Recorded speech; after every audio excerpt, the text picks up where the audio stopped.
microscopic organisms do. You know, physical disease is connected to spiritual disease. That's why I said a disease starts in the spiritual before it manifests into the physical. So these microscopic organisms that attack people, like let's say Candida albicans, you know, let's say, you know, Vibrio cholerae, these microorganisms that attack people, fungi, bacteria, virus, they only attack you if you have a receptor for it. And this is something that they don't teach the public, and I feel like it should be taught, because there are people who even they don't have a receptor for HIV, but they don't know. You know, there are people who the HIV cannot attach itself on them, because HIV on a spiritual level is a disease of the esteem. And there are people who they don't have issues with their esteem, and it goes back. You know, when you study it biologically, you realize that a certain blood group, you know, it's always a certain blood group with certain antigens, you know, with certain immune system. Those are the type of people, when you look at them, even the way they relate to people's spirit, in the spirit, the way their energy relates to people, these are people who, it is hard for you to put doubt in them. There are people in our environment that naturally it is hard for you to put doubt in them, it is hard for you to put them down. There are people who are naturally like that. So these are people who they cannot be affected by spiritual diseases. And it is also not easy to affect them with physical diseases, because as long as you cannot be infected by spiritual diseases, it translates automatically into physicality. I want you to see the relationship there. You know, when you see that relationship, then it is easy for you to protect yourself naturally with your immune system, so that you don't need to go to the hospital. You don't need, you know, to get even into the state of disease. You know, the world can be taught to a point where they don't even get to the state of disease. You know, but if the civilization doesn't want you to buy medicine, then they want you to get to the state. So when you have a virus inside of you, know you have a virus outside in your spiritual interaction. And this is the reason why sexual hygiene is very essential. Sexual hygiene is very essential, because during sex you don't only exchange fluids, you also exchange spiritual energy. You also exchange diseases, you also exchange trauma. And you can see it. People give each other gonorrhea, people give each other syphilis, people give each other herpes, people give each other HIV. Sexuality is an interaction of energies, and so their energy can infect you. As if they have esteem issues and you have sex with them, you will have esteem issues if their esteem issues is stronger than you. If their esteem issues are stronger than your own, you have sex with them, know that you are infected.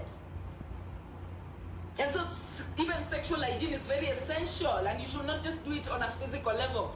Do it on a spiritual level too. When you notice somebody is depressed, somebody is, you know, they have spiritual problems going on, mental problems going on, and you decide to exchange your energies with them, then just be ready to absorb those particular energies that they have.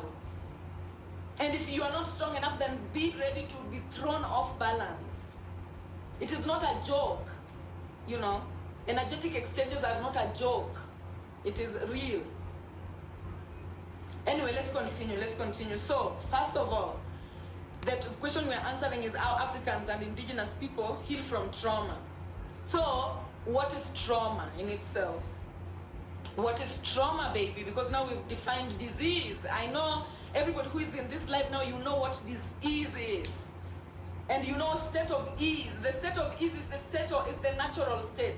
It is the state that everybody wants to be in.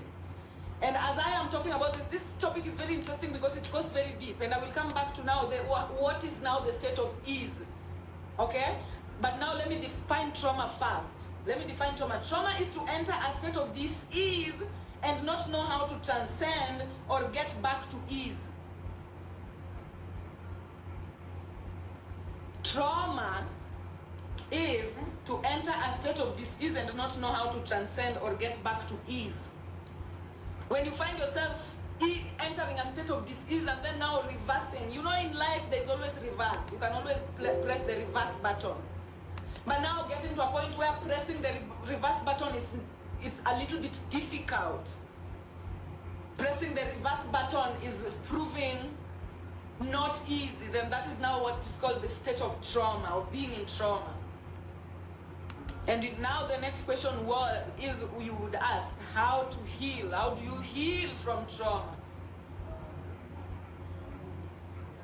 And this is where the Bible in reverse comes in. Now, how you heal trauma is where the Bible in reverse comes in. And when I talk about the Bible in reverse, I mean the worship of the body. The worship of the body. The body knows how to heal itself. The body is a self-healing machine. The body is a self-upgrading machine. The body is a self-reversing machine. You only have to follow the lead, follow the lead, follow the lead of the body. Because the body knows how it got you inside that trauma, and it knows how to get out. And most of the time, when you are too mental with it, when you're too logical with it, and so you're not following the body because you're observing in your environment what society does, get away from what society does. Observe, be an observer in the society. Don't be a participant. Be an you when you look at it, you are very unbuilt. You're not finished. You're not a finished product. And that is how you should also look at society. So society is something that is a very, it's a product that is not finished. Some of you look at society and you see it as a finished product, and that is where you lock yourself in cages. Because now you want to be like society, and society is not something that you be. Because society is not something that is standing, it is something that is ever growing. And so when you get to a point where you have to heal trauma, you have to know that there's a way you got into that particular traumatizing experience. Something was done that was not supposed to be done in the way that it was done.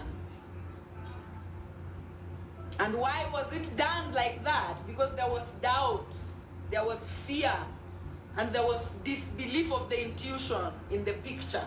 And that is why that particular thing was done. And always the best way to undo trauma is to believe.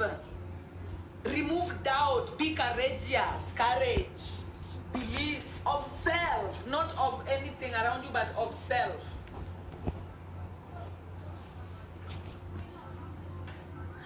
What if you practice protected sex? Will you protect it? What you do to protect your physical body automatically protects your spiritual body. Just know that. And what you do to protect your spiritual body automatically protects your physical body. So just make sure that the protection is legit and ideal. Let your body lead you. Let your body lead you to serve it. So when I talk about now, we are talking about the state of ease. We are talking about state of ease and state of disease. I've explained the state of disease. And I've explained, what it is about, the interaction, the spiritual body and blah. Now, let me explain to you what ease is. What is ease? Literally on this particular planet, everybody is chasing the state of ease. And the state of ease is the state of beauty. In the world, the state of ease is the state of beauty. And that is what everyone is chasing. Everybody is chasing. Beauty is the most basic commodity in this particular paradigm. Beauty is the most basic commodity in this particular reality. Any product, before anybody buys it, it has to be enhancing to somebody's self-esteem, sense of self-esteem. Any product. Apart from maybe food, of which still food, people choose to eat things that are beautiful, that make themselves feel satisfied. So still beauty is in it. And so, that is the state of ease. The state of ease is the state of beauty. The state of ease is the state of self-satisfaction. The state of ease is the state of non-resistance. It's the state of submission to self.